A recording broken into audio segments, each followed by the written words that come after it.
Why is compliance so painful? It's what we're talking about today, the eCentral Business Show. I'm John Naylor. I'm joined from David Preston from Creative Quality Solutions, yeah? Indeed, yes, that's right. It is, yes. Now, you've got a background in quality audit, ISO, you've got some software around that subject, and so it is relevant for you to answer that question. Why is compliance so painful?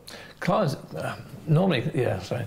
is so painful because at the end of the day, organisations, top management generally don't see the benefits of compliance. Oh, okay, yeah. So they might have compliance as a requirement for their funding, or it might be that they've decided to make a marketing decision to have kind of compliance. But at the end of the day, they don't really understand the risk to the organisation for things that may go on.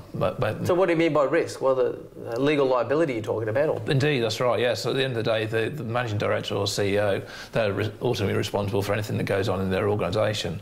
So compliance is all about kind of tracking systems and processes to make sure that they minimise the risk to the organisation, and therefore anything that is actually captured is actually detailed down, logged and recorded. Yeah, right. So it's unquestionable that the compliance systems that are going to track and trace and reduce risk and that sort of thing are going to help you if the worst happens and someone's injured. Yeah, that's the idea. Is it simple as that? Simple as that, basically. It's kind of, you know, if you had an accident and so forth, where the records and records to actually follow up to say what you've done to make sure that, you know, any of your staff members are working in a safe working environment. Was he doing it in thongs, not in boots? Exactly, yes. Harness, that kind of thing. So basically, as long as you've kind of identified systems and processes and have kind of policies and procedures to reflect the latest legislation, you're all well and good. But again, people are daft sometimes, and at the end of the day, if something does happen, as long as you've recorded it,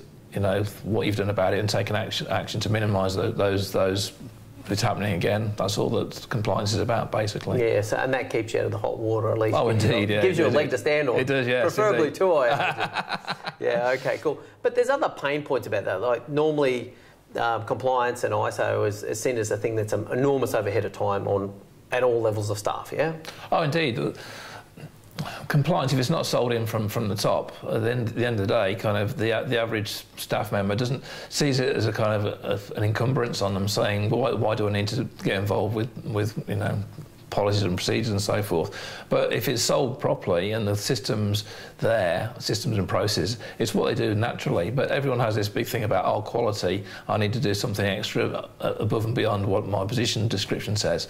So at the end of the day, so it's getting the buy-in from the staff, and it should be easier. Having compliance, should make things easier rather than kind of harder for organisations. Well, when you talk about normally what happens around compliance systems, and there's normally some sort of enormous staff overhead, and they see it as something they really don't want to have to spend the time on, yeah? So it's simplifying those things, you know, if it's a bit of paper or a checklist or something like that, just...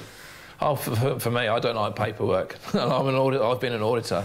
So what I say to organisations, just keep it simple. Oh, okay. Whether you use kind of simple processes, simple flow charts and so forth, but, you know, why have kind of, you know, over-engineered systems when you don't really need that? Just keep everything simple and everybody will follow those processes. If you make it really complicated, people won't, and they'll do their own thing. Yeah, and so you're saying it's really important, the implementation, the way they put it together, and then the way they track that system is actually, you know, there's a lot of simplicity they can bring around fairly quickly, yeah? Oh, indeed, that's right. It's also making people accountable, because at the end of the day, staff need to be accountable for doing things, whatever it might be in their area of expertise. So basically what systems do is make sure you don't do those things that you're asked to do, or you're within your job description. It's as simple as that, really. Yeah. The whole thing's not really difficult. Yeah, well, no one likes paperwork, do they? No, they don't indeed. They don't indeed. Okay. Now, how about we also see that there's organisations, particularly, have usually got to get funding to pull together. They've got to be compliant to be funded, yeah?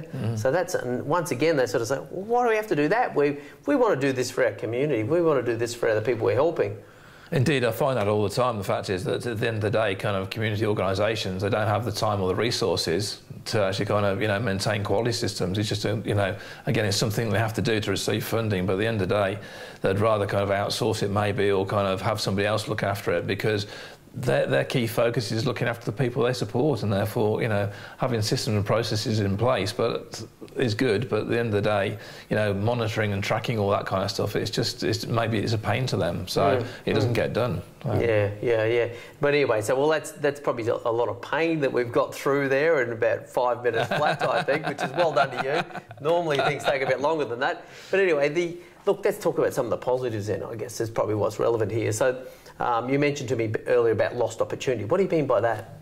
Oh, at the end of the day, that's, you know, everybody wants to kind of make things easier for people in the business, and therefore, you know, you have your water cooler kind of conversation, and you mentioned to your direct report or manager and about a great idea, and they say, yes, yeah, Dave, kind of get onto that and so forth, then nothing happens because it's a lost opportunity. And then that staff member will feel undervalued in future because they won't come up with any ideas or suggestions, because nobody actually talks to them or takes any notice. Yeah. Whereas what should happen for a good quality system is it should be kind of recognised that they can actually go to the person in charge, the quality manager or the CEO, and record their idea or suggestion, and let you know, the whole thing flow through. But at the end of the day, people get disappointed and disenchanted, I suppose, if people don't listen to you, and that's what business is about: coming up with new ideas, innovative ideas, cost-saving ideas, and so forth. But if you don't get listened to, it's very disappointing. Then ultimately, I suppose, you lose a staff member because they get disillusioned. Oh, so you got a turnover, you got lost opportunity, you got staff that aren't motivated. Indeed, but you're ultimately saying that you can use a well-implemented compliance or ISO system is actually going to drive innovation. That's a big ask, I think. Oh, it is indeed. Yeah. But if it's there, if you're saying simply if there's a suggestion box or the compliance system drives the suggestions of the business improvement. That's right, yes. You're going to get ahead. You are going to get ahead. That's not a pain point. I don't know whether we should be talking about that this time. No, but if it's recorded, okay. So I suppose it's staff motivation at the end of the day. I think, as you said before, but the fact is that if people come up with great ideas and they're rewarded and they can see, you know, the organisation being run easier or that made their job easier, why wouldn't you come up with ideas time after time? Yeah, sure. If nobody listens to you, you're just going to get disillusioned. So, yeah, kind of with regard to staff, it's a great staff motivation to kind of, you know, record things and come up with new ideas. Yeah, well, finally, too, and I'm well aware and have talked to others about on the subject, is obviously a compliant and quality system should save lives. And absolutely will save lives and will save staff out time and also the emotional hangover of some sort of problem, you know, an injury or death in a workplace as well, yeah? Oh, indeed, that's right. It's all about risk. Again, minimising risk to the organisation, whether it be a corporate risk or whether it be a WHS risk. That's what it's all about at the end of the day, I suppose, and that's what the compliance, like ISO systems, kind of capture for you, and kind of putting in control measures to kind of make things easier for individuals, so yes. Yeah, fantastic. Now, I know you consult around this area, and I know that you actually have some software around this area. How do people get in contact with you, David? Quite easy, really. Give me a call on 0403 885 617, or visit the project's website. That's www.qprojects.com.au. Yeah, so that's P-R-O-J-E-X.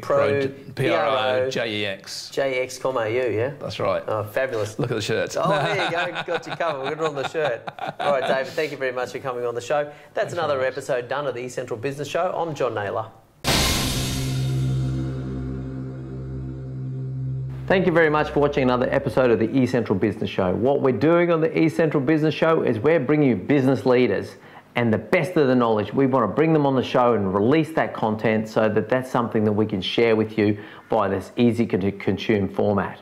So you can follow us across LinkedIn, Facebook, YouTube, Twitter, Google+, or just regularly visit the eCentral.com.au/show website, pick out the best things for you and educate yourself on that premise.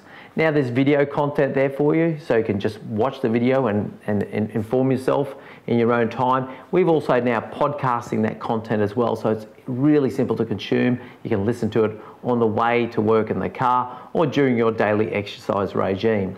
Beyond that, we're also looking to connect with business experts. So if you consider yourself to be an expert in your field, please make contact so we can schedule you in and have you come on the show. So you can release your content and increase your brand across our format. Beyond that, we also invite people to send us their email address so we can send you our monthly magazine. And that's just the best of the content, the best of the videos for the month, put out once again in an email, arrives in your inbox so you can just go through and pick out the things that are really going to educate you and advance you in your field of expertise and in business. We're a business-focused show. So thank you very much once again for watching, and we'll see you next time.